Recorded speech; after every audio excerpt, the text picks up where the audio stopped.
Ini watak munafik. Kalau dilihat Islam menguntungkan, rame-rame teriak Islam. Ketika diminta berjihad, diminta berkorban, diminta zakat, rame-rame mengundurkan diri. Saya bangkrut pak, saya miskin pak, saya pailit pak. Mental itu dalam awal-awal Baqarah dijelaskan.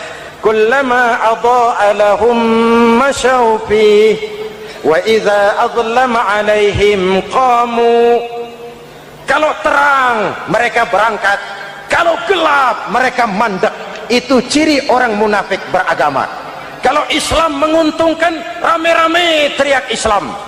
Ketika diminta berjihad, berkorban, berjuang, rame-rame mengundurkan diri. Membentuk kualitas sumber daya manusia dengan menanamkan nilai-nilai keimanan, membebaskan dari ketergantungan kepada benda. Ya ayyuhan nasu ubudu rabbakumul ladzi khalaqakum. Hai manusia, Tuhanmu yang perlu kau sembah hanyalah Tuhan yang telah menciptakan kamu. Jangan menyembah Tuhan yang tidak pernah menciptakan kamu. Mengapa kau menyembah harta padahal dirimu lebih berharga dari harta? Kenapa kau menyembah pangkat dan jabatan padahal dirimu lebih berharga dari pangkat dan jabatan?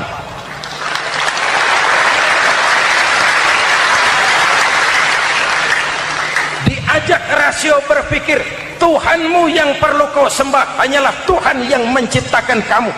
Dan Tuhan yang menciptakan kamu itu Tuhan yang lam yalid walam yulad, yang laisa kamislihi syai'un, dan itulah Allah subhanahu wa ta'ala.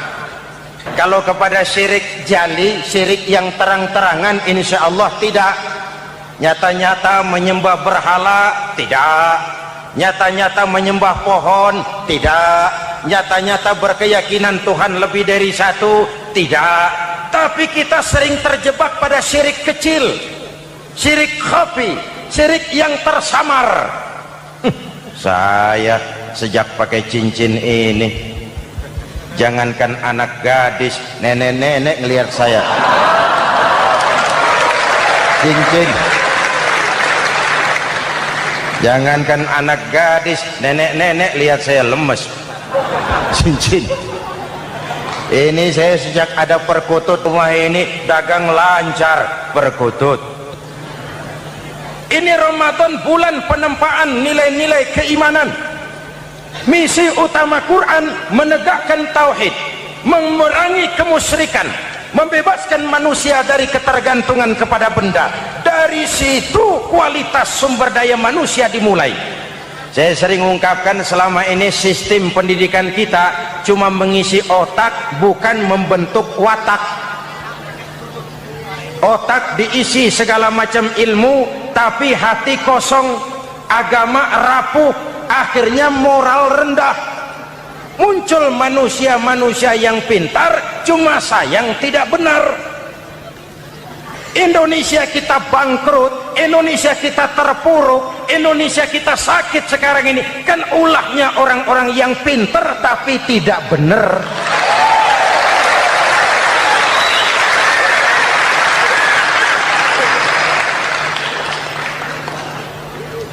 Dan kalau saya bicara kayak begini, ini bukan pidato politik, ini nurani. Politik naon kadut.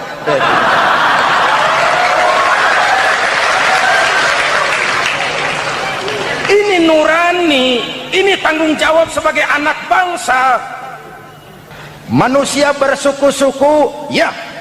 Manusia berbangsa-bangsa, memang itu diakui oleh Al-Quran. Min dzakari wa untha wa ja'alnakum syu'uban wa qabaila. Kami ciptakan kamu dari laki-laki dan perempuan. Kami jadikan kamu bersuku-suku dan berbangsa-bangsa. Apa tujuannya? Agar kamu saling mengenal satu dengan yang lain.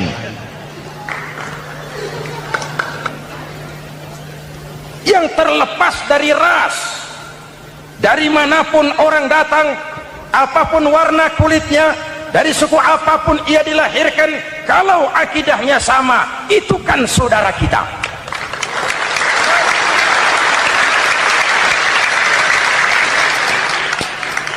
Seperti di masjid, kita tidak peduli dari mana kita datang. Yang datang dari kidul, madhab ngulon mang.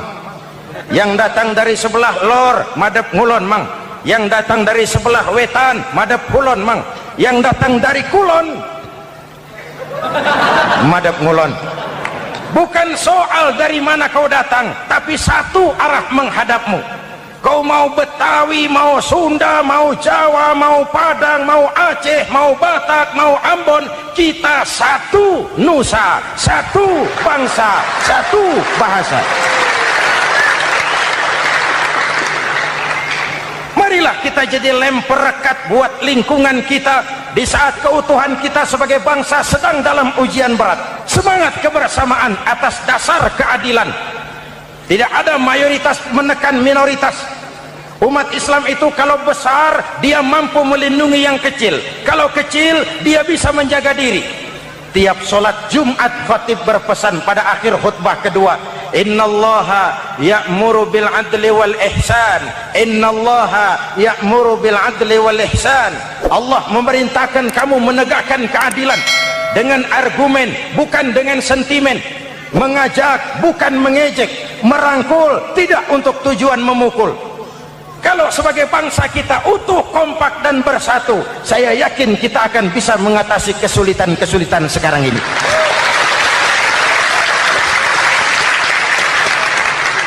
Kan kita prihatin kadang-kadang tawuran antar desa, antar RT, antar RW, antar kecamatan, sampai antar elit di atas. Makanya saya ulang lagi pesan ini, kalau elit di atas tawuran, jadilah penonton yang baik. Saudara-saudara kaum muslimin yang saya cintai, kita prihatin, kita seakan tercabut dari akar budaya kita sebagai bangsa. Kenapa kita yang berfalsafahkan Pancasila, kenapa kita yang berketuhanan yang Maha Esa tiba-tiba jadi beringas dan brutal? Muhammad Toha teriak takbir ngadepi Belanda, Bung Tomo teriak takbir ngadepi Belanda, ayeuna takbir ngadepi batur sadulur salembur. Nanaonan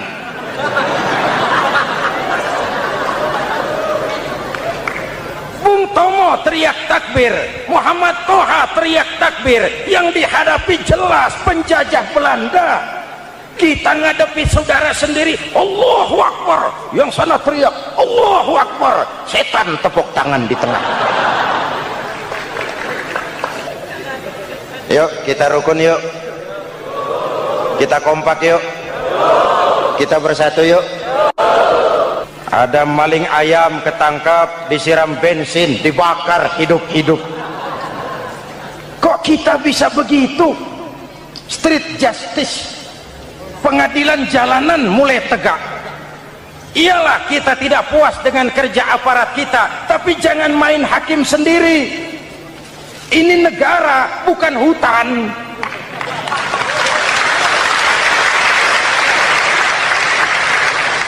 Jangan mencegah kemunkaran dengan menegakkan kemunkaran baru. Oleh hal-hal yang sepele yang mestinya kita bisa mencari jalan keluar dengan baik.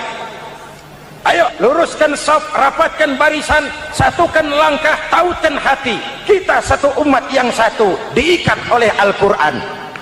Hanya dengan kebersamaan kita akan mampu menata hari esok yang lebih baik atas dasar keadilan dan kebenaran. Al-Quran membebaskan manusia dari gaya hidup sekuler. Quran mengingatkan, awas bung, ada hidup sesudah mati, ada akhirat sesudah dunia. Lebih untung orang yang percaya akhirat daripada yang tidak. Paling tidak hidupnya normatif. Contoh, saudara yakin akhirat ada, lalu saudara hidup baik-baik, menjauhi yang munkar, meninggalkan yang haram, saudara sujud, puasa, jihad, lalu saudara mati. Setelah mati ternyata akhirat tidak ada ruginya. Paling kurang kita sudah dicatat sebagai orang baik. Sebaliknya, saudara tidak percaya sama akhirat, lalu hidup seenaknya, judi, mabuk, zina, nipu orang, korupsi, tenggelam dalam kemunkaran, lalu mati. Setelah mati ternyata akhirat ada. Baik, kemana anjen? Lebih untung orang yang percaya akhirat ketimbang yang tidak. Hidupnya ada rem. Iya Pak, saya kepengen banyak uang, tapi kalau main judi nanti di akhirat bagaimana? Iya, saya kepengen jadi orang kaya, tapi kalau korupsi, nipu orang, buka peternakan tuyul, nanti di akhirat bagaimana? Gaya hidup yang berkeseimbangan. Ada hidup sesudah mati dan ada akhirat sesudah dunia.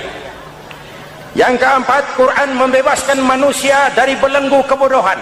Quran ayat yang pertama turun sudah berkata, Iqra, baca, kamu jangan jadi bodoh. Kebodohan menimbulkan kemiskinan, kemiskinan mendekatkan kepada kekufuran. Quran mengangkat harkat, derajat dan martabat kaum wanita. Sebelum Quran turun, sebelum Islam datang, nasib wanita sangat menyedihkan. Dilahirkan hanya untuk melahirkan. Kalaupun berperan, peranannya tidak lebih segitiga. Dapur, sumur, kasur. Kasur, sumur, dapur. Dapur, sumur, kasur. Wanita dilecehkan, sekadar alat pemuas nafsu. Datang Islam, Rasul terenyuh. An-nisa imadul bilad. Wanita adalah tiangnya negara. Jikalau baik wanita, baik negara. Jikalau rusak wanita, hancur negara. Karena wanita negara jaya. Betul? Karena wanita negara hancur. Betul? Maka wanita adalah bidadari yang kadang-kadang setan. Kadang-kadang.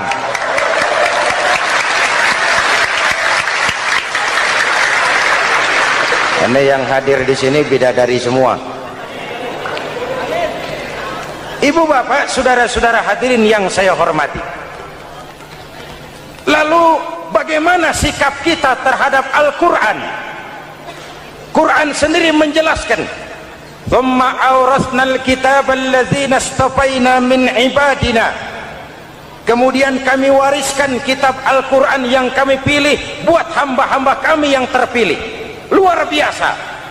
Umatnya umat pilihan, Rasulnya Rasul pilihan, kitabnya pun kitab pilihan. Kami wariskan Al-Quran kepada hamba-hamba kami yang kami pilih. Bagaimana sikap mereka setelah menerima Al-Quran? Terbagi tiga. Pertama, faminhum zalimun linafsihi. Di antara mereka ada yang setelah menerima Al-Quran lalu zalim kepada dirinya sendiri. Diterimanya Al-Quran dengan lidahnya, tapi ditolak dengan perbuatannya. Mulutnya menjunjung Al-Quran, perbuatannya menginjak Al-Quran. Quran bilang ke barat, dia pergi ke timur. Quran bilang ke selatan, dia berangkat ke utara. Quran bilang haram, dia terjang. Quran bilang halal, dia tidak mau. Orang seperti itu tidak zalim kepada Allah, tapi zalim kepada dirinya sendiri. Apa kalau mudah-mudahan kita yang termasuk golongan ini, amin.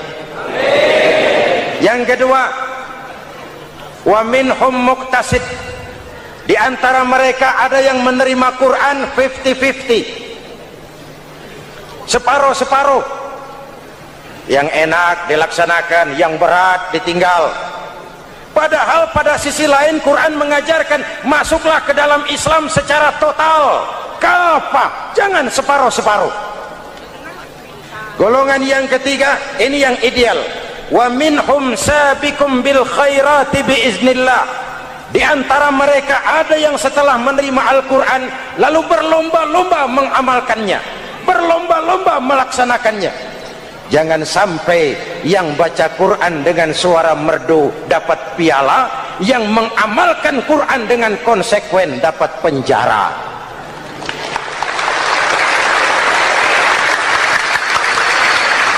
Itu ironi, itu menyedihkan, itu memilukan, dan itu memalukan. Pilihan terserah kita. Satu hadis Rasulullah mengajarkan begini, man ja'alal qur'ana amamahu qadahu ilal jannah wa man ja'alal qur'ana khalfahu saqahu ilan nar.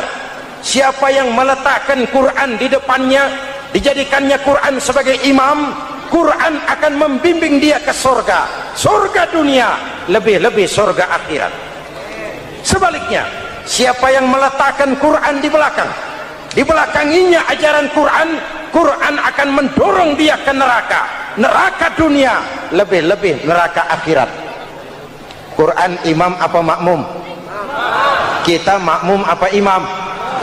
Makmum ikut imam apa imam ikut makmum? Makmum ikut imam.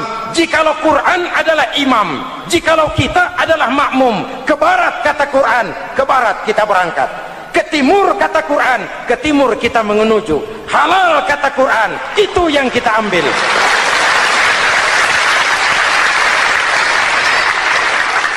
Ini laki-laki ini seneng nggak sama perempuan? Normal. Kalau nggak seneng saya ragu-ragu. Perempuan seneng nggak sama laki-laki?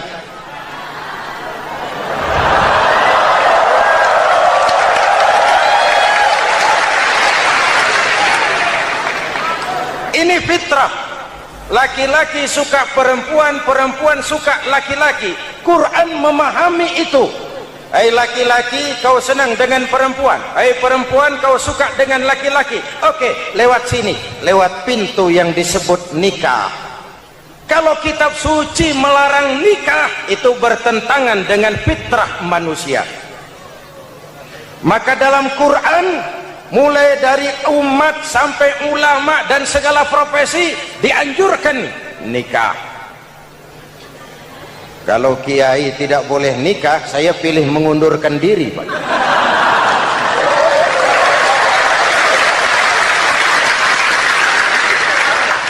Itu bertentangan dengan fitrah. Lagian mubazir dikasih perabotan nggak dipakai.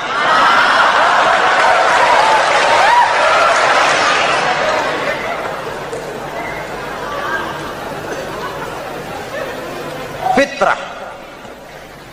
Contoh lagi, manusia perlu makan. Kalau ada kitab suci menyuruh puasa terus dari pagi sampai sore sampai malam sampai pagi lagi, eta teh kitab gelo.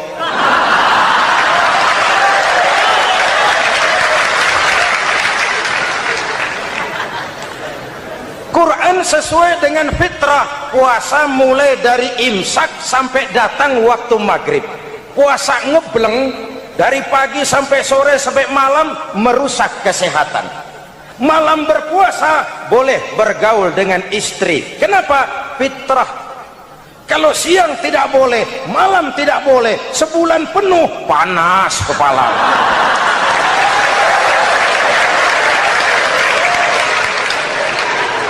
Rontok rambut. Hadirin yang saya hormati, itu yang pertama. Yang kedua, kita yakini Quran sebagai kitab suci karena isinya tidak saling bertentangan, konsekuen, konsisten. Kalau ada satu kitab, di satu ayat mengajarkan Tuhan Esa, di lain ayat mengajarkan tiga, liar eta mah. Bagaimana kitab suci isinya paradoks? Bagaimana kitab suci isinya saling bertentangan? Di ayat manapun sekali Quran berkata Allah itu Esa, selamanya Esa. Isinya tidak saling bertentangan. Lalu yang ketiga, kita yakini Quran kitab suci karena dia bersih dari intervensi manusiawi. Sejak turunnya Al-Quran menantang, jikalau kamu ragu terhadap Quran yang kami turunkan kepada hamba kami Muhammad, kamu anggap itu cuma bikinan Muhammad. Kalau Muhammad bisa, kamu tentu bisa. Baik, bikin satu surah semacam Al-Quran. 14 abad yang lalu tantangan ini turun dan sampai malam ini belum terjawabkan. Pak, barangkali tidak ada yang mau coba. Banyak. antara lain Musailamah Al-Kazzab. Dia mencoba membuat menandingi Al-Quran. Dia buat satu surah namanya surah Al-Fil. Bunyinya begini, bikinan Musailamah. Al-Fil wa mal-fil wa ma adraka mal-fil lahu khurtumun tawil wa lahu zail. Sudah berbentuk syair. Isinya apa? Al-Fil, gajah. Wa mal-fil, apakah gajah itu? Wa ma adraka mal-fil, tahukah kamu apa itu gajah? Lahu khurtumun tawil, dia punya belalai panjang. Wa lahu zail, dan dia punya ekor. Nggak usah turun ayat begituan, orang tahu.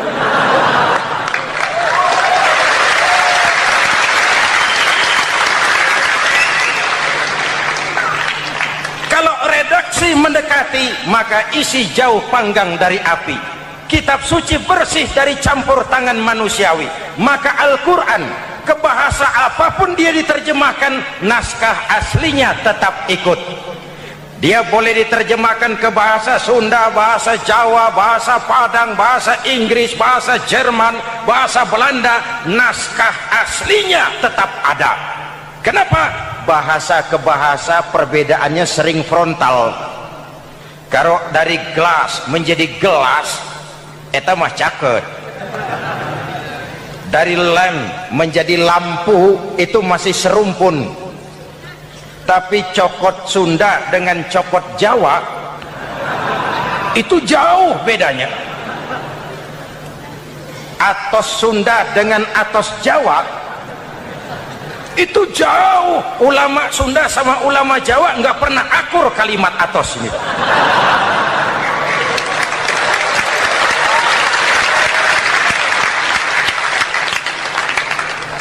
Inilah kebenaran janji Allah, inna nahnu nazzalna dzikra wa inna lahu lahafizun. Kami yang turunkan Al-Quran, kami yang akan menjaganya. Ribuan orang hafal Al-Quran. Lalu apa pesan-pesan misi utama Al-Quran? Pertama, menegakkan tauhid. Ini yang lebih dahulu. Ibu bapak, saudara-saudara hadirin yang saya hormati, Rasul kalau masuk sepertiga yang akhir, sing-singan baju, hamparkan sajadah, lebih banyak di masjid daripada di rumah. Itu Rasul. Maka sepertiga yang akhir masjid makin ramai. Lihat Masjidil Haram. Lain dengan kita. Sepertiga yang akhir masjid mulai mengalami kemajuan. Safnya makin maju.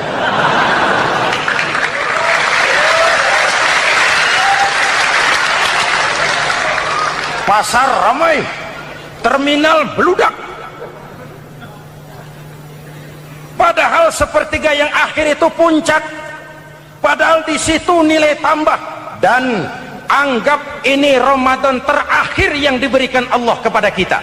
Kenapa? Memang tidak ada jaminan tahun depan ketemu Ramadan lagi.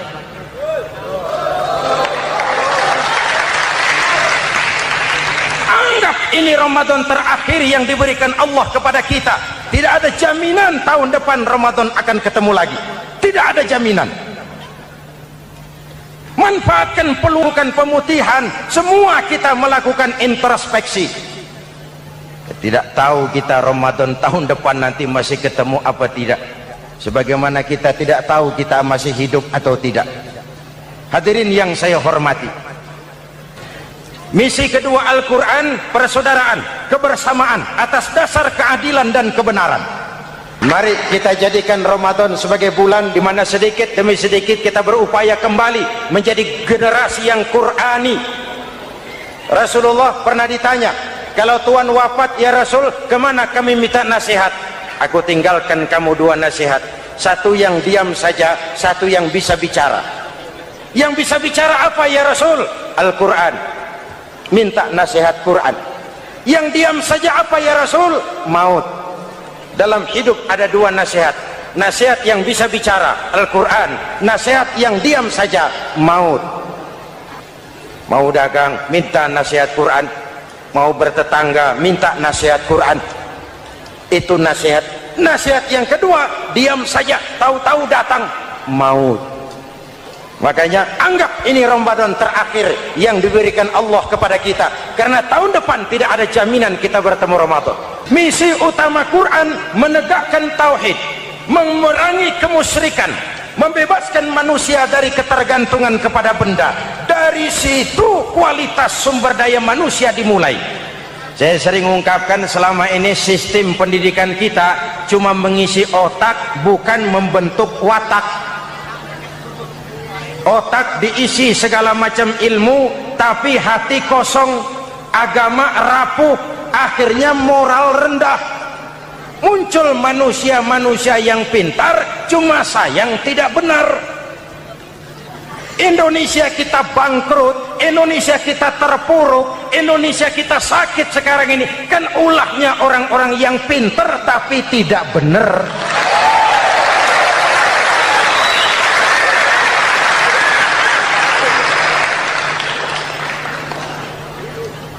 Kalau saya bicara kayak begini, ini bukan pidato politik, ini nurani. Politik naon kadut.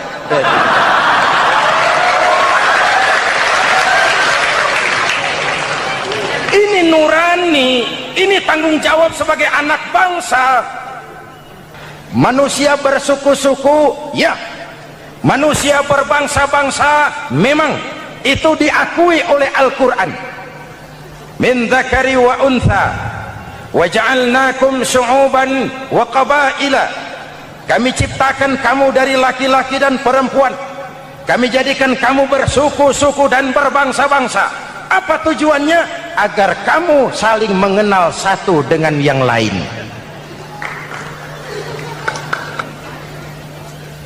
Yang terlepas dari ras, dari manapun orang datang, apapun warna kulitnya, dari suku apapun ia dilahirkan, kalau akidahnya sama, itu kan saudara kita.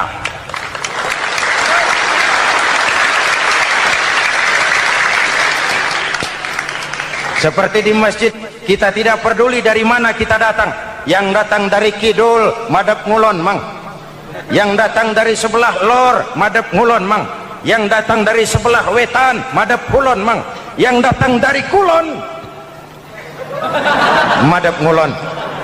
Bukan soal dari mana kau datang, tapi satu arah menghadapmu.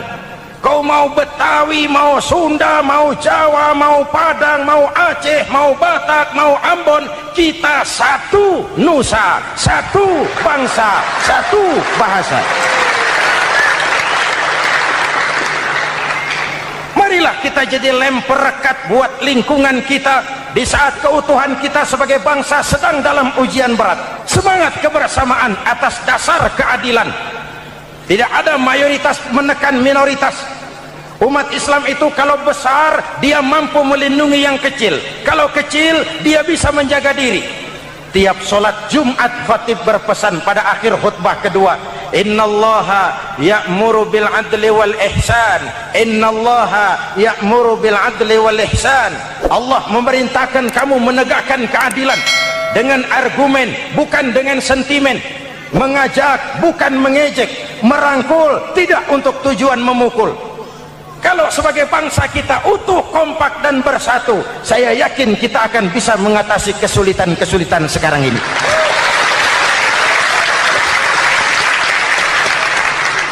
Kan kita prihatin kadang-kadang tawuran antar desa, antar RT, antar RW, antar kecamatan, sampai antar elit di atas. Makanya saya ulang lagi pesan ini, kalau elit di atas tawuran, jadilah penonton yang baik. Saudara-saudara kaum muslimin yang saya cintai, kita prihatin, kita seakan tercabut dari akar budaya kita sebagai bangsa. Kenapa kita yang berfalsafahkan Pancasila, kenapa kita yang berketuhanan yang Maha Esa tiba-tiba jadi beringas dan brutal? Muhammad Toha teriak takbir ngadepi Belanda. Bung Tomo teriak takbir ngadepi Belanda, ayeuna takbir ngadepi batur sadulur salembur. Nanaonan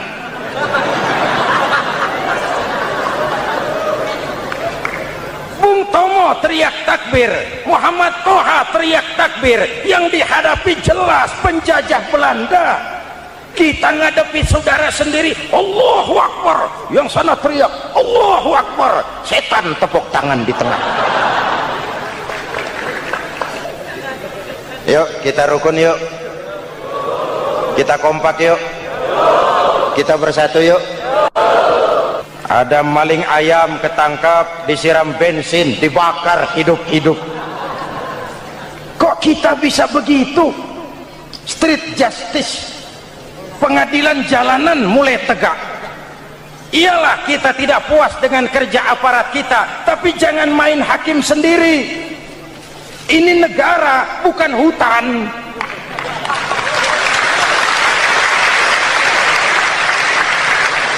Jangan mencegah kemunkaran dengan menegakkan kemunkaran baru. Oleh hal-hal yang sepele yang mestinya kita bisa mencari jalan keluar dengan baik.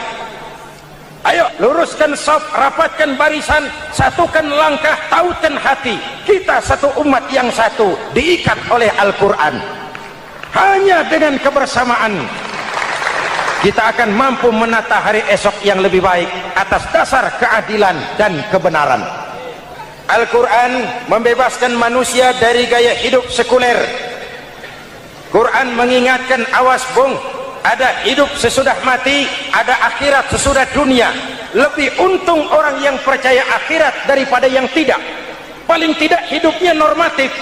Contoh, saudara yakin akhirat ada, lalu saudara hidup baik-baik, menjauhi yang munkar, meninggalkan yang haram, saudara sujud, puasa, jihad, lalu saudara mati. Setelah mati ternyata akhirat tidak ada ruginya. Paling kurang kita sudah dicatat sebagai orang baik. Sebaliknya, saudara tidak percaya sama akhirat, lalu hidup seenaknya, judi, mabuk, zina, nipu orang, korupsi, tenggelam dalam kemunkaran, lalu mati. Setelah mati ternyata akhirat ada. Baik, kemana anjen? Lebih untung orang yang percaya akhirat ketimbang yang tidak. Hidupnya ada rem. Iya pak, saya kepengen banyak uang, tapi kalau main judi nanti di akhirat bagaimana? Iya, saya kepengen jadi orang kaya, tapi kalau korupsi, nipu orang, buka peternakan tuyul, nanti di akhirat bagaimana? Gaya hidup yang berkeseimbangan. Ada hidup sesudah mati dan ada akhirat sesudah dunia. Yang keempat, Quran membebaskan manusia dari belenggu kebodohan. Quran ayat yang pertama turun sudah berkata, Iqra, baca, kamu jangan jadi bodoh. Kebodohan menimbulkan kemiskinan, kemiskinan mendekatkan kepada kekufuran. Quran mengangkat harkat, derajat dan martabat kaum wanita. Sebelum Quran turun, sebelum Islam datang, nasib wanita sangat menyedihkan. Dilahirkan hanya untuk melahirkan. Kalaupun berperan, peranannya tidak lebih segitiga. Dapur, sumur, kasur. Kasur, sumur, dapur. Dapur, sumur, kasur. Wanita dilecehkan, sekadar alat pemuas nafsu. Datang Islam, Rasul terenyuh. An-nisa imadul bilad. Wanita adalah tiangnya negara. Jikalau baik wanita, baik negara. Jikalau rusak wanita, hancur negara. Karena wanita, negara jaya. Betul? Karena wanita, negara hancur. Betul? Maka wanita adalah bidadari yang kadang-kadang setan. Kadang-kadang.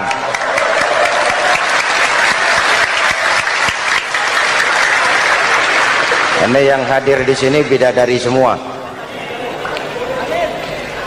Ibu bapak, saudara-saudara hadirin yang saya hormati. Lalu bagaimana sikap kita terhadap Al-Quran. Quran sendiri menjelaskan, thumma awrasnal kitab alladzina istafaina min ibadina, kemudian kami wariskan kitab Al-Quran yang kami pilih buat hamba-hamba kami yang terpilih. Luar biasa, umatnya umat pilihan, rasulnya rasul pilihan, kitabnya pun kitab pilihan.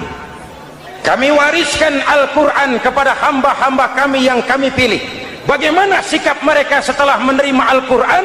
Terbagi tiga. Pertama, faminhum zalimun linafsihi, di antara mereka ada yang setelah menerima Al-Quran lalu zalim kepada dirinya sendiri. Diterimanya Al-Quran dengan lidahnya, tapi ditolak dengan perbuatannya. Mulutnya menjunjung Al-Quran, perbuatannya menginjak Al-Quran. Quran bilang ke barat, dia pergi ke timur. Quran bilang ke selatan, dia berangkat ke utara. Quran bilang haram, dia terjang. Quran bilang halal, dia tidak mau. Orang seperti itu tidak zalim kepada Allah, tapi zalim kepada dirinya sendiri. Apakah mudah-mudahan kita yang termasuk golongan ini, amin. Yang kedua, wa minhum muqtasid, di antara mereka ada yang menerima Quran 50-50, separuh-separuh. Yang enak dilaksanakan, yang berat ditinggal. Padahal pada sisi lain Quran mengajarkan masuklah ke dalam Islam secara total, kafah, jangan separuh-separuh. Golongan yang ketiga, ini yang ideal, wa minhum sabiqum bil khairati biiznillah, di antara mereka ada yang setelah menerima Al-Quran lalu berlomba-lomba mengamalkannya, berlomba-lomba melaksanakannya.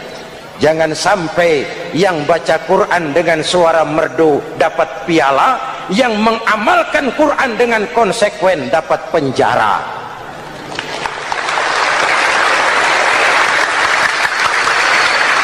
Itu ironi, itu menyedihkan, itu memilukan, dan itu memalukan. Pilihan terserah kita. Satu hadis Rasulullah mengajarkan begini, man ja'alal qur'ana amamahu qadahu ilal jannah, wa man ja'alal qur'ana khalfahu saqahu ilan nar. Siapa yang meletakkan Quran di depannya, dijadikannya Quran sebagai imam, Quran akan membimbing dia ke surga, surga dunia, lebih-lebih surga akhirat. Sebaliknya, siapa yang meletakkan Quran di belakang, dibelakanginya ajaran Quran, Quran akan mendorong dia ke neraka, neraka dunia, lebih-lebih neraka akhirat. Quran imam apa makmum? Kita makmum apa imam? Makmum ikut imam apa imam ikut makmum? Makmum ikut imam. Jikalau Quran adalah imam, jikalau kita adalah makmum, ke barat kata Quran, ke barat kita berangkat. Ke timur kata Quran, ke timur kita menuju. Halal kata Quran, itu yang kita ambil.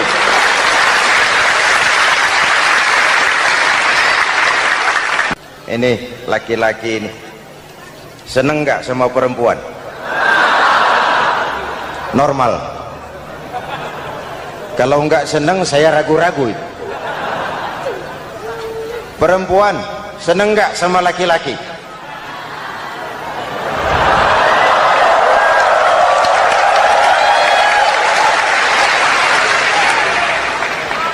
Ini fitrah. Laki-laki suka perempuan, perempuan suka laki-laki. Quran memahami itu. Hai laki-laki, kau senang dengan perempuan. Hai perempuan, kau suka dengan laki-laki. Oke, lewat sini, lewat pintu yang disebut nikah. Kalau kitab suci melarang nikah, itu bertentangan dengan fitrah manusia. Maka dalam Quran, mulai dari umat sampai ulama dan segala profesi dianjurkan nikah. Kalau kiai tidak boleh nikah, saya pilih mengundurkan diri, Pak.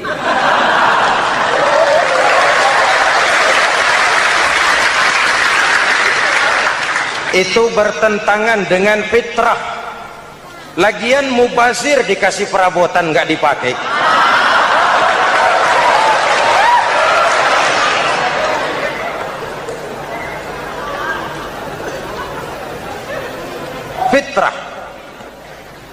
Contoh lagi, manusia perlu makan. Kalau ada kitab suci menyuruh puasa terus dari pagi sampai sore, sampai malam, sampai pagi lagi, eta teh kitab gelo.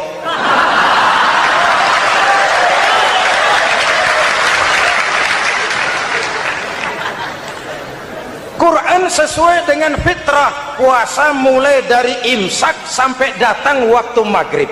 Puasa ngebleng dari pagi sampai sore sampai malam merusak kesehatan. Malam berpuasa boleh bergaul dengan istri. Kenapa? Fitrah. Kalau siang tidak boleh, malam tidak boleh, sebulan penuh panas kepala.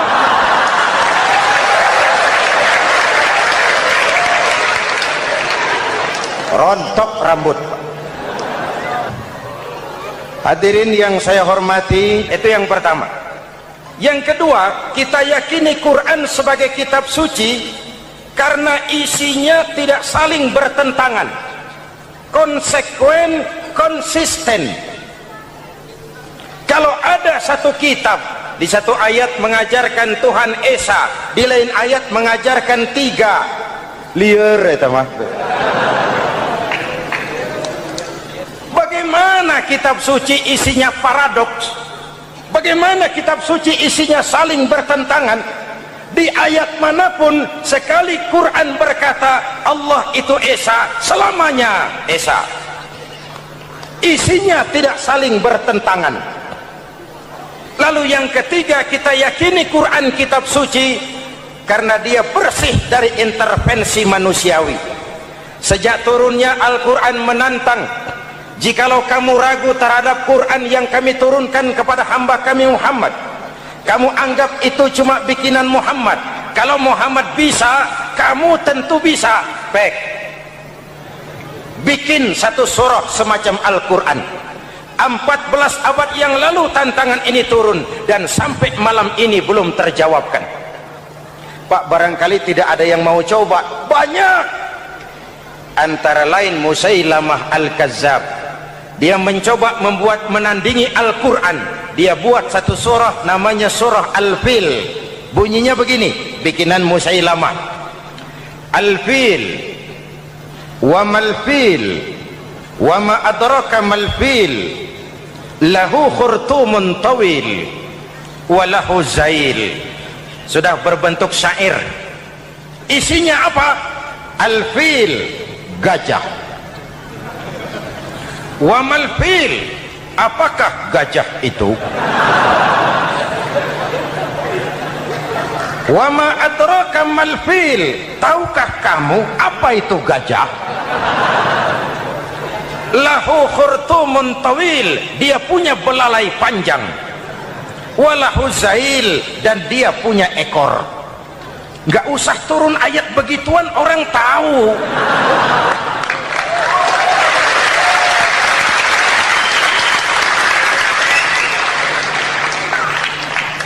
Redaksi mendekati, maka isi jauh panggang dari api.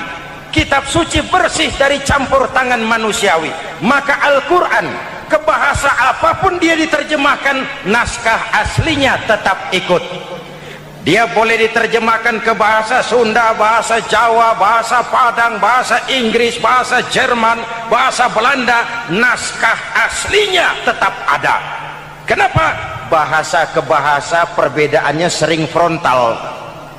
Kalau dari gelas menjadi gelas, eta mah caket. Dari lamp menjadi lampu, itu masih serumpun. Tapi cokot Sunda dengan cokot Jawa itu jauh bedanya. Atos Sunda dengan atos Jawa itu jauh. Ulama Sunda sama ulama Jawa nggak pernah akur kalimat atos ini.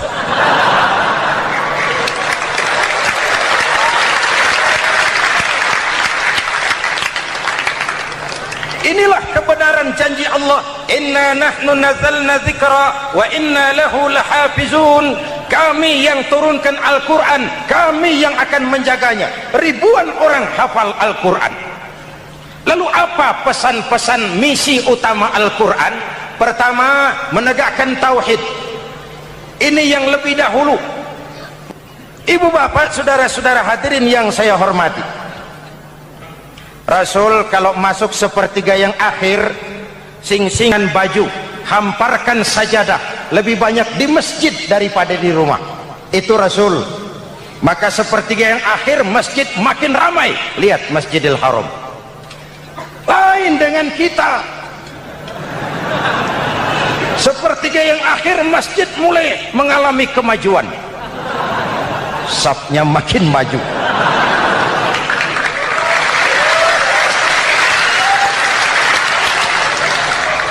Pasar ramai, terminal beludak. Padahal sepertiga yang akhir itu puncak. Padahal di situ nilai tambah. Dan anggap ini Ramadan terakhir yang diberikan Allah kepada kita. Kenapa? Memang tidak ada jaminan tahun depan ketemu Ramadan lagi.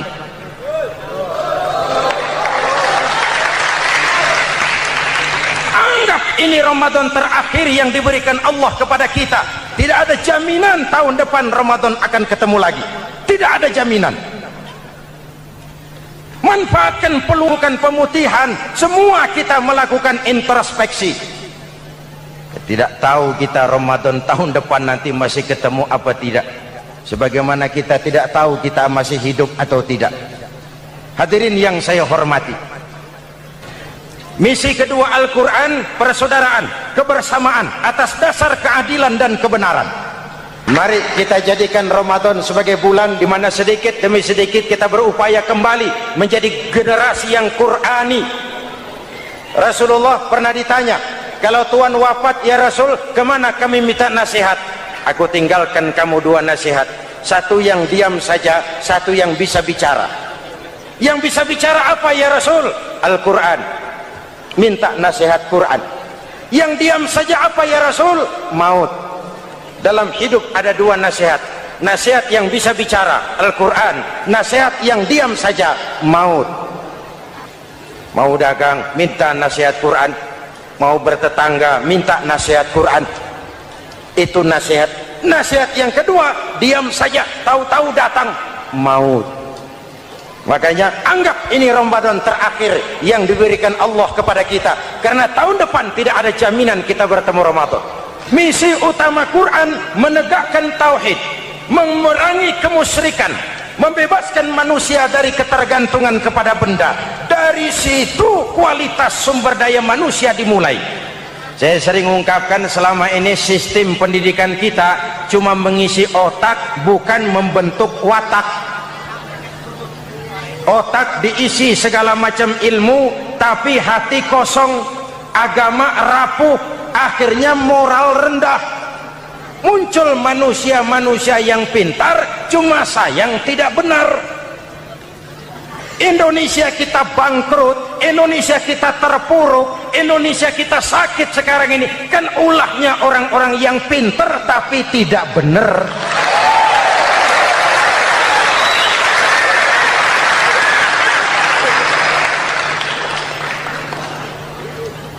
Kalau saya bicara kayak begini, ini bukan pidato politik, ini nurani. Politik naon kadut.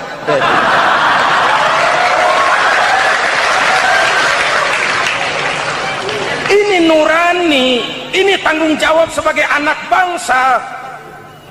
Manusia bersuku-suku, ya. Manusia berbangsa-bangsa, memang itu diakui oleh Al-Quran. Min dzakari wa untha waja'alnakum syu'uban wa qabaila. Kami ciptakan kamu dari laki-laki dan perempuan. Kami jadikan kamu bersuku-suku dan berbangsa-bangsa.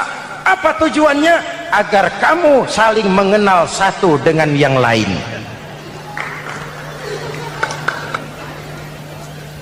Yang terlepas dari ras, dari manapun orang datang, apapun warna kulitnya, dari suku apapun ia dilahirkan, kalau akidahnya sama, itu kan saudara kita.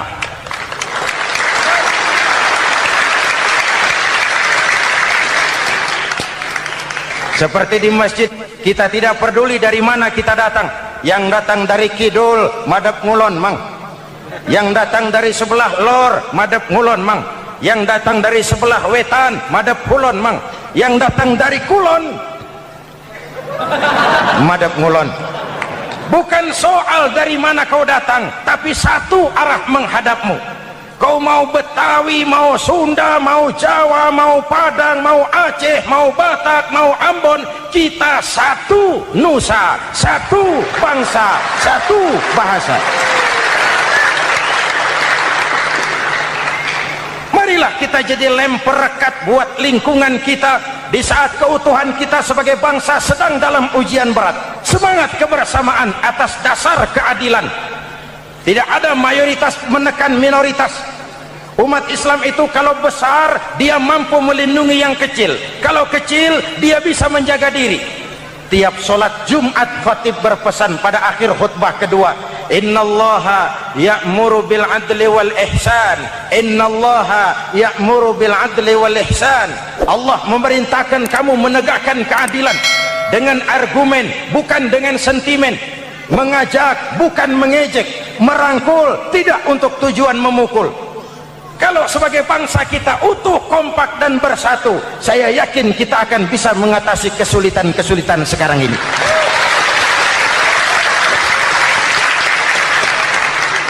Kan kita prihatin kadang-kadang tawuran antar desa, antar RT, antar RW, antar kecamatan, sampai antar elit di atas.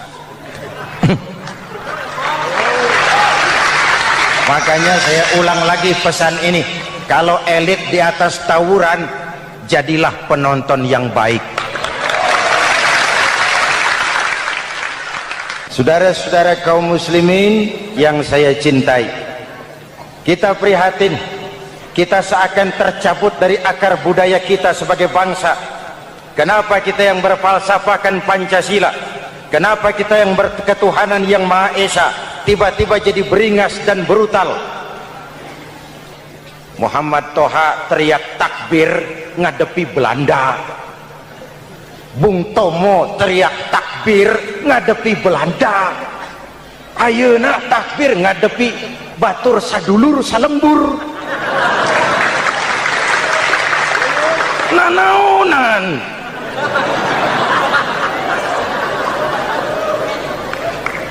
Bung Tomo teriak takbir, Muhammad Toha teriak takbir, yang dihadapi jelas penjajah Belanda.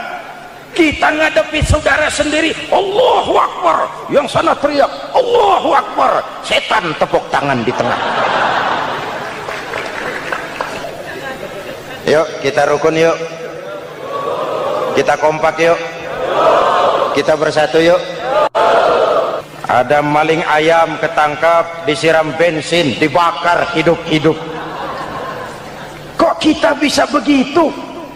Street justice, pengadilan jalanan mulai tegak. Iyalah kita tidak puas dengan kerja aparat kita, tapi jangan main hakim sendiri. Ini negara, bukan hutan.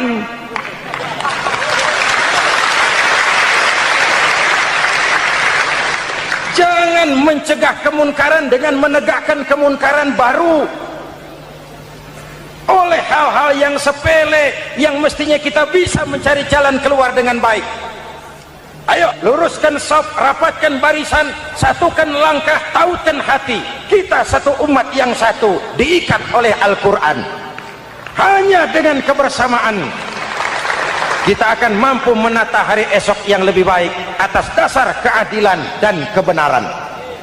Al-Quran membebaskan manusia dari gaya hidup sekuler. Quran mengingatkan, awas bung, ada hidup sesudah mati, ada akhirat sesudah dunia.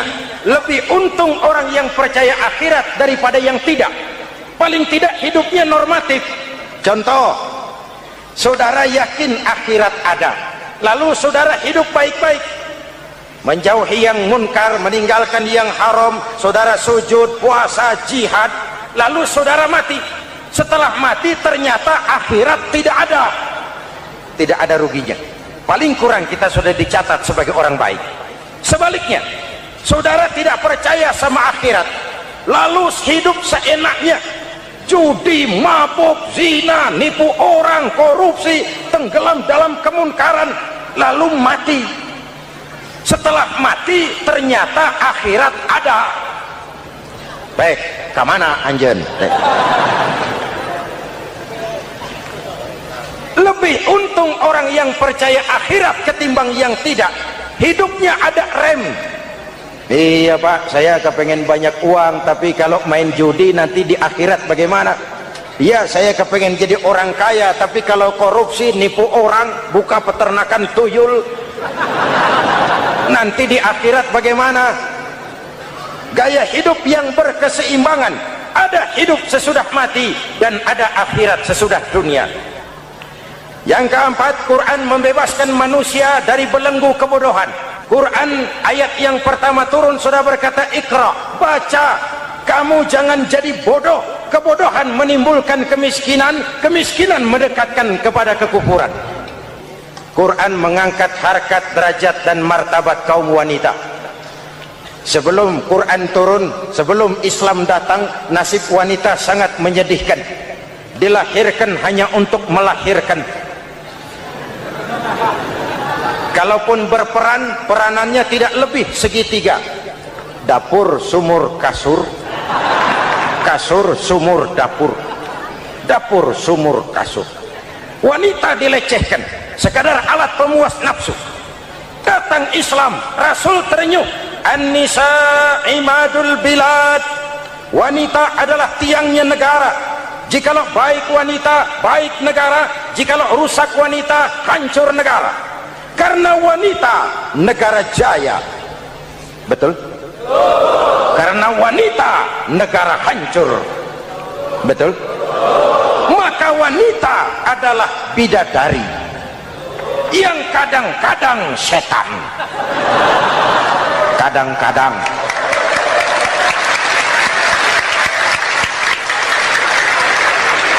Karena yang hadir di sini bidadari semua.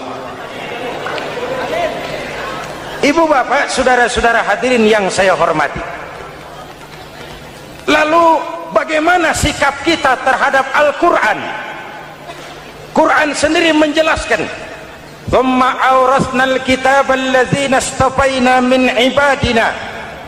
Kemudian kami wariskan kitab Al-Quran yang kami pilih buat hamba-hamba kami yang terpilih. Luar biasa. Umatnya umat pilihan, Rasulnya Rasul pilihan, kitabnya pun kitab pilihan.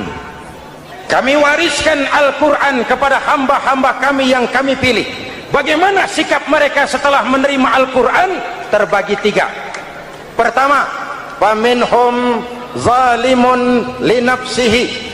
Di antara mereka ada yang setelah menerima Al-Quran lalu zalim kepada dirinya sendiri. Diterimanya Al-Quran dengan lidahnya, tapi ditolak dengan perbuatannya.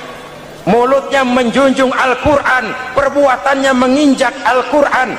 Quran bilang ke barat, dia pergi ke timur. Quran bilang ke selatan, dia berangkat ke utara. Quran bilang haram, dia terjang.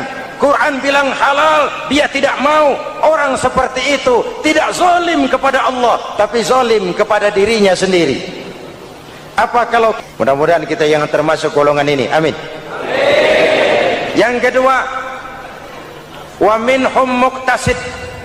Di antara mereka ada yang menerima Quran 50-50, separuh-separuh. Yang enak dilaksanakan, yang berat ditinggal. Padahal pada sisi lain Quran mengajarkan masuklah ke dalam Islam secara total, kafah, jangan separuh-separuh. Golongan yang ketiga, ini yang ideal. Wa minhum sabiqum bil khairati biiznillah. Di antara mereka ada yang setelah menerima Al-Quran lalu berlomba-lomba mengamalkannya, berlomba-lomba melaksanakannya. Jangan sampai yang baca Quran dengan suara merdu dapat piala, yang mengamalkan Quran dengan konsekuen dapat penjara.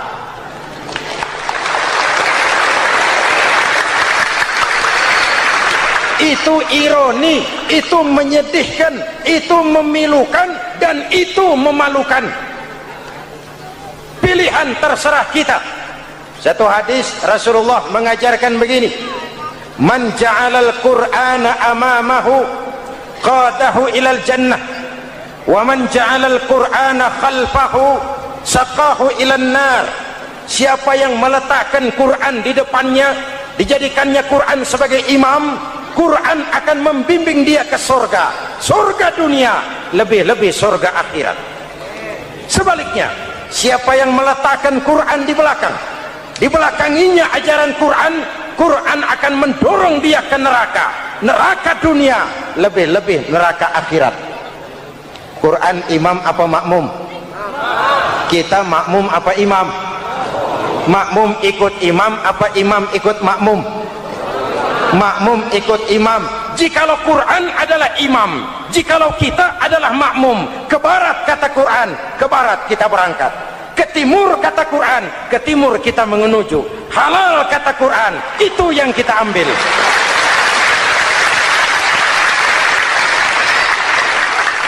Ini laki-laki ini seneng nggak sama perempuan? Normal. Kalau nggak seneng saya ragu-ragu. Perempuan seneng nggak sama laki-laki?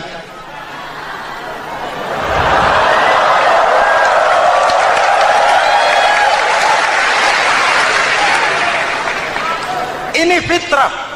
Laki-laki suka perempuan, perempuan suka laki-laki. Quran memahami itu. Hai laki-laki, kau senang dengan perempuan, hai perempuan, kau suka dengan laki-laki. Oke, lewat sini, lewat pintu yang disebut nikah.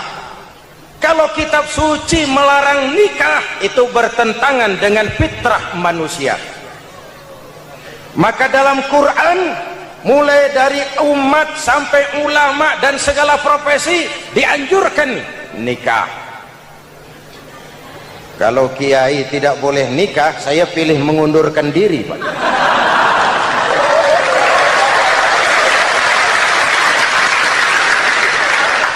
Itu bertentangan dengan fitrah. Lagian mubazir dikasih perabotan nggak dipakai.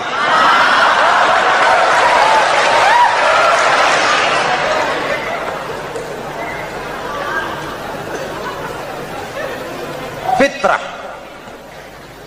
Contoh lagi, manusia perlu makan. Kalau ada kitab suci menyuruh puasa terus dari pagi sampai sore sampai malam sampai pagi lagi, eta teh kitab gelo.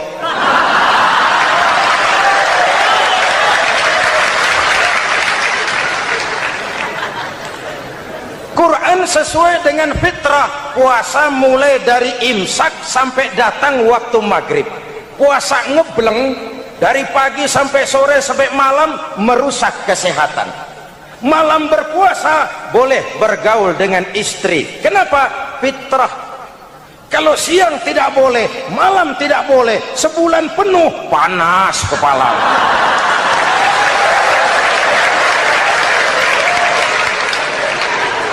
Rontok rambut. Hadirin yang saya hormati, itu yang pertama. Yang kedua, kita yakini Quran sebagai kitab suci karena isinya tidak saling bertentangan, konsekuen, konsisten. Kalau ada satu kitab, di satu ayat mengajarkan Tuhan Esa, di lain ayat mengajarkan tiga, liar itu mah. Bagaimana kitab suci isinya paradoks? Bagaimana kitab suci isinya saling bertentangan?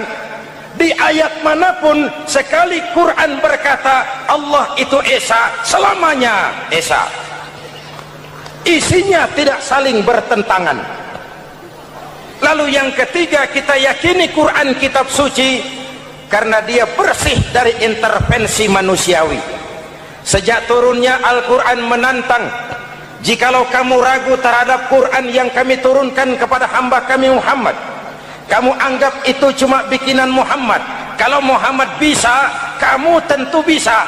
Baik, bikin satu surah semacam Al-Quran. 14 abad yang lalu tantangan ini turun dan sampai malam ini belum terjawabkan. Pak, barangkali tidak ada yang mau coba. Banyak. Antara lain Musailamah Al-Kazzab, dia mencoba menandingi Al-Quran. Dia buat satu surah namanya surah Al-Fil. Bunyinya begini, bikinan Musailamah. Al-Fil, wa mal-fil, wa ma adraka mal-fil, lahu khurtumun tawil, wa lahu zail. Sudah berbentuk syair. Isinya apa? Al-Fil, gajah. Wa mal-fil, apakah gajah itu?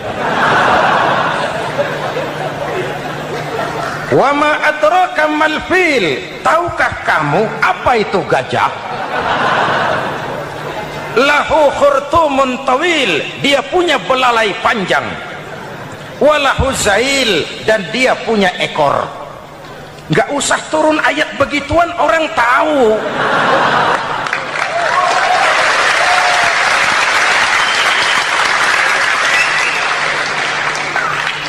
Kalau redaksi mendekati, maka isi jauh panggang dari api. Kitab suci bersih dari campur tangan manusiawi. Maka Al-Quran, ke bahasa apapun dia diterjemahkan, naskah aslinya tetap ikut.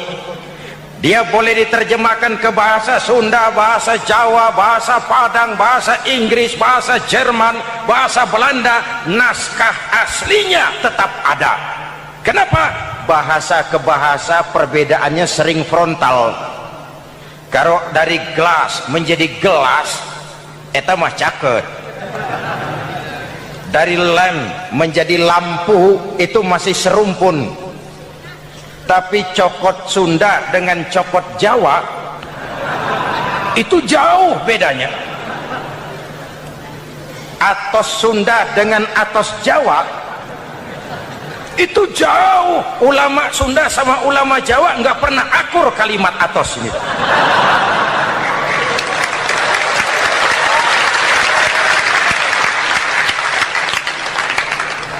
Inilah kebenaran janji Allah, inna nahnu nazzalna dzikra wa inna lahu lahafizun.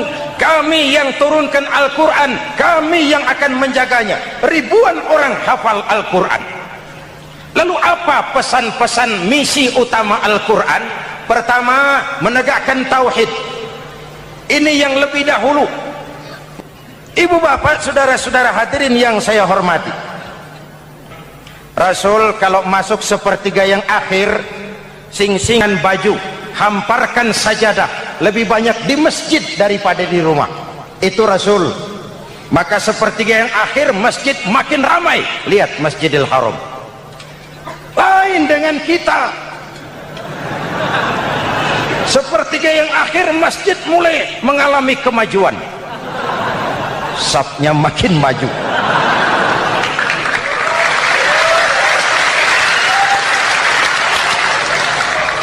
Pasar ramai, terminal beludak. Padahal sepertiga yang akhir itu puncak. Padahal di situ nilai tambah. Dan anggap ini Ramadan terakhir yang diberikan Allah kepada kita. Kenapa? Memang tidak ada jaminan tahun depan ketemu Ramadan lagi.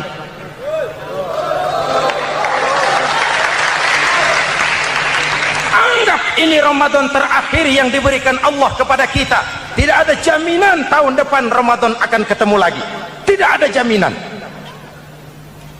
Manfaatkan pelukan pemutihan. Semua kita melakukan introspeksi. Tidak tahu kita Ramadan tahun depan nanti masih ketemu apa tidak. Sebagaimana kita tidak tahu kita masih hidup atau tidak. Hadirin yang saya hormati, misi kedua Al-Quran, persaudaraan, kebersamaan atas dasar keadilan dan kebenaran. Mari kita jadikan Ramadan sebagai bulan di mana sedikit demi sedikit kita berupaya kembali menjadi generasi yang Qur'ani. Rasulullah pernah ditanya, kalau Tuhan wafat ya Rasul, kemana kami minta nasihat? Aku tinggalkan kamu dua nasihat. Satu yang diam saja, satu yang bisa bicara. Yang bisa bicara apa ya Rasul? Al-Quran. Minta nasihat Quran. Yang diam saja apa ya Rasul? Maut. Dalam hidup ada dua nasihat. Nasihat yang bisa bicara, Al-Quran. Nasihat yang diam saja, maut. Mau dagang, minta nasihat Quran. mau bertetangga minta nasihat Quran, itu nasihat. Nasihat yang kedua, diam saja, tahu-tahu datang maut. Makanya anggap ini Ramadan terakhir yang diberikan Allah kepada kita, karena tahun depan tidak ada jaminan kita bertemu Ramadan.